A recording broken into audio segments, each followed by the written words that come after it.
नमस्कार, आप देख रहे हैं भारत 19 एक्सप्रेस में आपके साथ कोमल मिश्रा। समय हो चुका है देश विदेश की बड़ी खबरों का। शुरुआत करते हैं इस वक्त की सबसे बड़ी खबर के साथ। बड़ी खबर जयपुर से है, जहां नीट यूजी 2026 पेपर लीक मामले को लेकर कांग्रेस नेताओं और कार्यकर्ताओं ने भाजपा मुख्यालय की ओर विरोध मार्च निकाला है और जमकर प्रदर्शन भी किया। राजस्थान प्रदेश कांग्रेस कमेटी के अध्यक्ष गोविंद सिंह ने कहा, ये पेपर चोर रंगे हाथों पकड़े गए हैं। धर्मेंद्र प्रधान के राज में पेपर लीक हो रहे हैं। लाखों बच्चों का भविष्य भाजपा ने बर्बाद कर दिया है। रंगे हाथों पकड़े गए धर्मेंद्र प्रधान नीट गिरोह का संरक्षक है। धर्मेंद्र प्रधान के लीडरशिप में नीट यूजी पेपर। पंजाब से बड़ी खबर सामने आ रही है, जहां नीट छात्रों के लिए पंजाब सरकार ने बड़ा ऐलान किया। आपको बता दें, 20 से 22 जून तक सभी नीट स्टूडेंट्स के लिए बस सेवा मुफ्त रहेगी। आम आदमी पार्टी के प्रमुख अरविंद केजरीवाल ने सोशल मीडिया पर जानकारी देते हुए कहा कि छात्रों के सुझाव के आधार पर यह फैसला लिया गया है। केजरीवाल ने छात्रों को संदेश देते हुए कहा, अब मन लगाकर तैयारी करो। आप में से कई लोगों ने मुझे लिखा था कि कुछ लोगों के पास इतने पैसे भी नहीं होते कि पेपर वाले दिन अपने घर से सेंटर तक जा सकें किराया देके। तो आप लोगों ने इस बारे में कहा था कि अगर कुछ मदद हो सके तो आज मैं पंजाब आया हूँ। पंजाब के सीएम भगवंत मान साहब से मैंने इसके बारे में जिक्र किया। वो मेरे साथ ही बैठे हैं, वो आपको इस बारे में खुशखबरी देंगे। हेलो जी, सारे नीट दे पेपर देने वाले बच्चों ਨੂੰ ਮੇਰੇ ਵੱਲੋਂ ਸ਼ੁਭ ਕਾਮਨਾਵਾਂ ਤੇ ਸਤਿ ਸ੍ਰੀ ਅਕਾਲ। ਤੇ ਮੈਨੂੰ ਪਤਾ ਲੱਗਿਆ ਕਿ ਤੁਸੀਂ ਸੁਪਨੇ ਜਿਹੜੇ ਨੇ ਉਹ ਵੱਡੇ ਲੈ ਰਹੇ ਹੋ ਔਰ ਲੈਣੇ ਵੀ ਚਾਹੀਦੇ ਆ। ਸੁਪਨਿਆਂ ਨੂੰ ਸਾਕਾਰ ਕਰਨਾ ਸਰਕਾਰਾਂ ਦਾ ਫਰਜ਼ ਹੈ ਤੇ ਉਹ ਕਿਹਾ ਜਾਂਦਾ ਕਿ ਸੁਪਨੇ ਉਹ ਨਹੀਂ ਹੁੰਦੇ ਜਿਹੜੇ ਨੀਂਦ ਚ ਆਉਂਦੇ ਨੇ, ਸੁਪਨੇ ਉਹ ਹੁੰਦੇ ਨੇ ਜਿਹੜੇ ਤੁਹਾਨੂੰ ਸੌਣ ਨਹੀਂ ਦਿੰਦੇ। ਸੋ ਨੀਟ ਦਾ ਪੇਪਰ ਕਰੈਕ ਕਰਨਾ ਬੜਾ ਅੱਛਾ ਸੁਪਨਾ ਹੈ ਤੇ ਮੈਨੂੰ ਪਤਾ ਲੱਗਿਆ ਕਿ ਬਹੁਤ ਸਾਰੇ ਬੱਚਿਆਂ ਕੋਲੇ ਇੰਨੇ ਪੈਸੇ ਵੀ ਨਹੀਂ ਹੁੰਦੇ ਕਿ ਉਹ ਕਿਰਾਇਆ ਦੇ ਸਕਣ ਸੈਂਟਰ ਤੱਕ ਪਹੁੰਚਣ ਦਾ। ਤਾਂ 21 ਜੂਨ ਨੂੰ ਤੁਹਾਡਾ ਪੇਪਰ ਹੈ, ਤਾਂ 20, 21 ਤੇ 22 ਜੂਨ ਨੂੰ ਤੁਹਾਡਾ ਜਿਹੜਾ ਰੋਡਵੇਜ਼ ਦੀਆਂ ਬੱਸਾਂ ਪੰਜਾਬ ਸਰਕਾਰ ਦੀਆਂ ਨੇ ਉਹਦੇ ਵਿੱਚ ਕਿਰਾਇਆ ਬਿਲਕੁਲ ਮੁਫਤ ਕਰਨ ਲੱਗੇ ਆ। ਤੁਸੀਂ ਬਸ ਐਡਮਿਟ ਕਾਰਡ ਦਿਖਾਉਣਾ ਹੈ। बड़ी खबर अयोध्या से है, जहां अखिल भारतीय फार्मासिस्ट एसोसिएशन ने केमिस्ट एसोसिएशन के प्रस्तावित बंदी का विरोध किया है। मेडिकल स्टोर खुले रखने की अपील की गई है। संगठन के पदाधिकारियों राकेश यादव और सुशील तिवारी ने कहा कि गंभीर मरीजों और जरूरतमंदों को दवाएं मिलती रहे, इसलिए किसी भी हाल में मेडिकल स्टोर बंद नहीं होने चाहिए। साथ ही मेडिकल संचालकों से बिना दबाव दुकानें खोलने और किसी भी तरह के दबाव की शिकायत पुलिस को करने के लिए कहा गया है। अयोध्या से बड़ी खबर सामने आ रही है, जहां नगर निगम ने हर परिवार करे गंदगी पर प्रहार अभियान की शुरुआत का बड़ा ऐलान कर दिया है। 31 मई को सुबह 7 बजे से शहर भर में महाअभियान चलाया जाएगा, जिसमें लोगों से घरों से निकलकर सफाई में भाग लेने की अपील की गई है। महापौर गिरीश प्रति त्रिपाठी ने कहा कि अयोध्या को देश का सबसे स्वच्छ और सुंदर शहर बनाने के लिए जन भागीदारी बेहद जरूरी है। एक जन सहभागिता के माध्यम से जन जागरूकता का, जन सहयोग का एक अभियान है। एक रविवार हर परिवार करे गंदगी पर वार, यह अभियान हम लोगों ने शुरुआत किया है, जिसके माध्यम से 31 मई को सुबह 7 बजे हम अयोध्या महानगर के अपने सम्मानित नागरिकों से अपेक्षा करेंगे कि अपने घरों से बाहर निकलें और अयोध्या नगर की सफाई अपने हाथों से करें, अपने घर के आसपास के वातावरण को अपने हाथ से साफ करें और पूरी दुनिया को यह संदेश दें कि सहभागिता के माध्यम से, जागरूकता के माध्यम से, जन सहयोग के माध्यम से अयोध्या अपने आप को स्वच्छ बनाने के लिए कटिबद्ध है और अयोध्या के लोग इसके लिए आगे बढ़कर खुद ही इस काम को अपने हाथ में ले रहे हैं और अयोध्या स्वच्छ है और पूरी दुनिया को स्वच्छता के संदेश दे रही है और अयोध्या इसके लिए लगातार प्रयास कर रही है। एक हम लोगों ने बार कोड बनाया है, जिसके माध्यम से आप ऑनलाइन रजिस्ट्रेशन करिए और उस रजिस्ट्रेशन में भाग लेंगे। जिस वार्डों में ज्यादा सहभागिता रहेगी उसको हम लोग पुरस्कृत भी करेंगे। हम लोग स्वच्छ घर प्रतियोगिता भी करने जा रहे हैं, जिसके माध्यम से जो घर सबसे स्वच्छ पाए जाएंगे उनको भी हम लोग। बड़ी खबर अयोध्या से है, जहां श्री राम जन्मभूमि मंदिर की सुरक्षा को अवैध बनाने के लिए त्रिस्तरीय सुरक्षा व्यवस्था लागू की गई है। मंदिर परिसर में एआई आधारित कैमरे, सर्विलांस टीम और सिविल ड्रेस में तैनात पुलिस कर्मियों के जरिए हर गतिविधि पर नजर रखी जाएगी। एसपी सुरक्षा बलरामचारी दुबे ने बताया कि श्रद्धालुओं की बढ़ती संख्या को देखते हुए खासकर वीकेंड पर सुरक्षा व्यवस्था और मजबूत की जा सकती है, ताकि किसी भी श्रद्धालु को दर्शन किए बिना वापस न लौटना पड़े। 29 मई को राम मंदिर प्रांगण में माँ भगवती के जो मंदिर बना है उसके शिखर पर धर्मध्वज की स्थापना की जाएगी और ट्रस्ट के द्वारा जो अब तक सूचना प्राप्त हुई है उसके अनुसार साध्वी ऋतंबरा जी लगभग 4000 महिलाओं की उपस्थिति में ये धर्मध्वज चढ़ाएंगी। सुरक्षा की व्यवस्था को लेकर के आप जानते हैं पूरे मंदिर परिसर की व्यवस्था 3 लेयर में की गई है। पीएसी की जो मंदिर के बाहर की व्यवस्था है पीएसी और सिविल पुलिस के जिम्मे है। उसके बाद जितने गेट हैं वहाँ पर पीएसी और एसएसएफ के और सिविल पुलिस के जवान लगे हुए हैं। अंदर आने पर आप देखें तो सीआरपीएफ की लगभग 6 कंपनी वो मंदिर के जो परकोटा और उसके आसपास का मेन गर्भगृह और मेन मंदिर की सुरक्षा में लगे हुए हैं।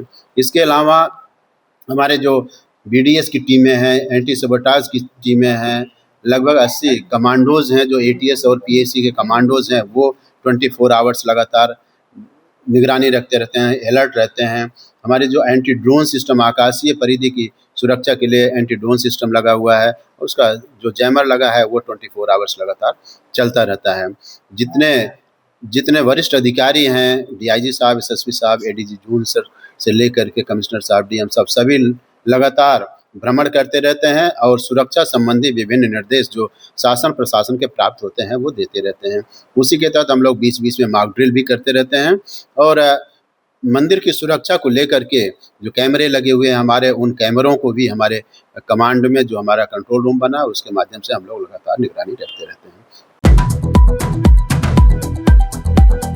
वाराणसी के सिगरा थाना पुलिस ने रोडवेज क्षेत्र में सघन चेकिंग अभियान के दौरान बिहार से लाई जा रही अवैध शराब के साथ एक युवक को गिरफ्तार किया है। थाना प्रभारी शिवकांत मिश्र के नेतृत्व में यह कार्रवाई हुई। आपको बता दें, पुलिस ने संदिग्ध युवक की अटैची की तलाशी ली जिसमें अवैध शराब बरामद हुई है। सिगरा पुलिस ने आरोपी के खिलाफ संबंधित धाराओं में मुकदमा दर्ज कर विधिक कार्यवाही शुरू कर दी है। कहाँ से? पटना से जी। क्या नाम है तुम्हारा? विकास जी। और यहाँ कहाँ रुके हुए हो? बुद्धा इन में जा रहे हैं सारनाथ। ये जो शराब की बोतलें हैं और बियर, ये इतना जो है हम लोग पीने के लिए ले जा रहे हैं अपने। पीने के लिए? हाँ, बर्थडे पार्टी था। बर्थडे पार्टी जी। इतने बल्क मात्रा में तुम इकट्ठा किए हो, ये तुम्हारे पास लाइसेंस है? नहीं, लाइसेंस तो नहीं है। लाइसेंस है? तो ये तुमको दारू इतने बल्क मात्रा में तुमको इकट्ठा करने के लिए किसने बोल दिया? हम लोग पीने वाले थे, हम लोग पार्टी पीने वाले हो तो इतनी, ये तो पूरा बार चलाओगे पूरा इससे? अरे नहीं, तो हम लोग 5-6-7 लोग अभी बर्थडे पार्टी मनाने वाले हैं, हम लोग जा रहे हैं। निकलवाइए भाई जरा, इसमें भी देखो, देखवाइए, इसमें देखो, इसमें कुछ नहीं है। और जिसमें इसमें कुछ नहीं है, इसमें मेरा कपड़ा, इसमें मेरी गर्लफ्रेंड का कपड़ा, मेरी गर्लफ्रेंड का कपड़ा है। कितनी गर्लफ्रेंड आई हैं? मेरी एक ही तो गर्लफ्रेंड है। और क्या लोग आए हैं? अभी आएंगे सब लोग। कहाँ से आ रहे हैं? सब लोग आएंगे, दोस्त लोग जो है। कहाँ से? जो मेरा दोस्त है पटना। अरे कहाँ से आ रहा है दोस्त? कोई बिहार से है, कोई यहीं का है, कोई लखनऊ से है जी। क्या कमरे बुक कराया? पूरा मेरा वैली है। पूरा वैली बुक किया हुआ है। पूरा वैली क्या हो? यानी पूरा होटल बुक किया हुआ है। जरा फोन नंबर ले लीजिए इसका, कहाँ बुक किया है? जरा इसका वीडियो बनाई बढ़िया। क्या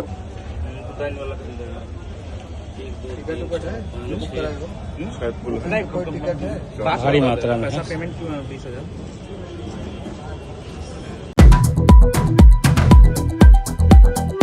लखनऊ से बड़ी खबर सामने आ रही है, जहां नाका थाना क्षेत्र के रानीगंज चौराहे पर देर रात शॉर्ट सर्किट के चलते एक सब्जी की दुकान में भीषण आग लग गई।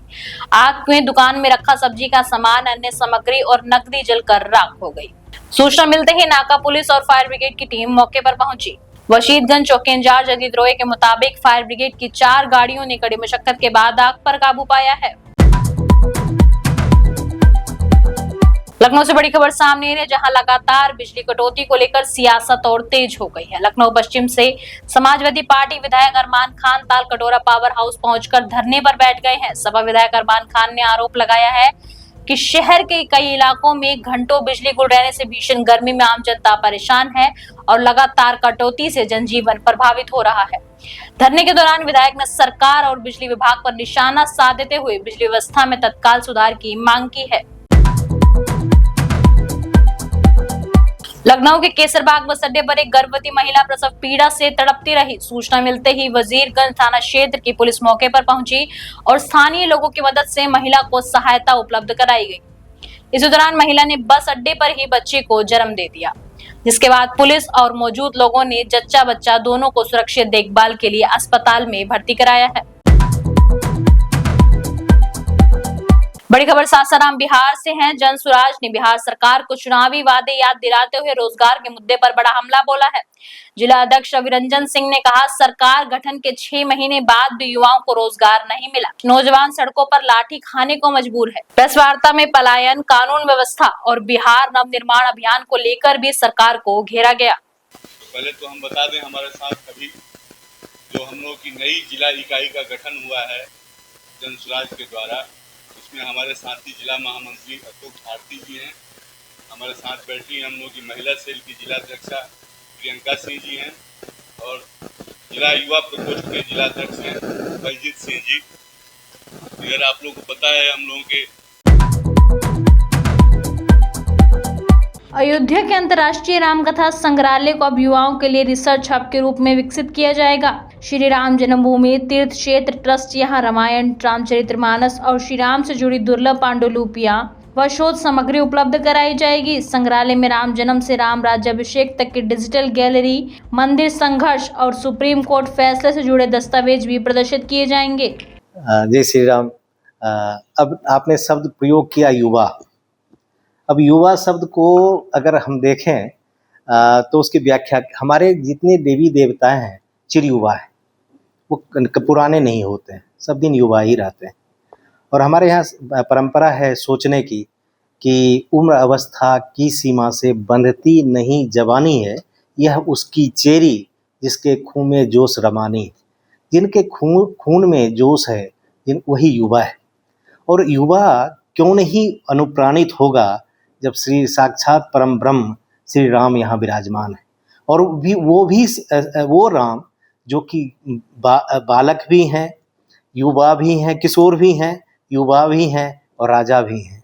तो वो तो हर दृष्टिकोण से आपके साथ हैं। तो युवा के प्रेरणा का केंद्र तो श्री राम ही है। तो अयोध्या अपने आप में युवाओं का केंद्र है। और जब अयोध्या युवाओं का केंद्र है तो यहाँ ना बूढ़े का फर्क है ना बच्चे का फर्क है, सभी राममय हैं। और जो कहा गया है ना, सिया राममय सब जग जानी, जब सब राममय ही हैं तो क्या युवा, क्या बूढ़ा, क्या बच्चा, सभी बड़े। तथापि लौकिक हिसाब से हमारे जो युवा वर्ग हैं, अगर क्या कहते हैं, जो वर्ण व्यवस्था और अवस्था है ना, कि हमारे यहाँ जो ब्रह्मचर्य है और गार्हस्थ और संन्यास, वानप्रस्थ और संन्यास की बात हुई है, तो हम मान के चलते हैं कि जो ब्रह्मचर्य और गार्हस्थ की अवस्था होती है वो युवाओं की होती है। और इसी में आप जीवन के विषय को जानते हैं। और आपकी रुचि कहाँ है? अयोध्या में आपकी रुचि किस पर होगा? श्री राम पर होगी। और श्री राम को कैसे जानेंगे? आप कथानकों से जानेंगे। और कथानक कैसे परिलक्षित होगा? तो वो पांडुलिपियों से होगा। कथानक कैसे होगा? तो वो वाल्मीकि के रामायण से होगा। वाल्मीकि की रामायण कैसी लिखी गई है? पांडुलिपियों में लिखी गई है। तो यहाँ पांडुलिपि या तुलसीदास के रामचरितमानस से लिखी गई है।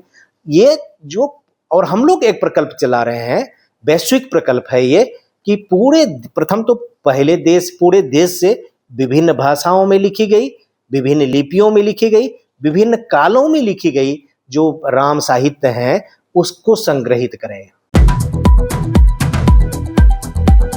फिलहाल आज की बड़ी खबरों में इतना ही। देखते रहिए भारत 19 एक्सप्रेस। देश की हर खबर सबसे पहले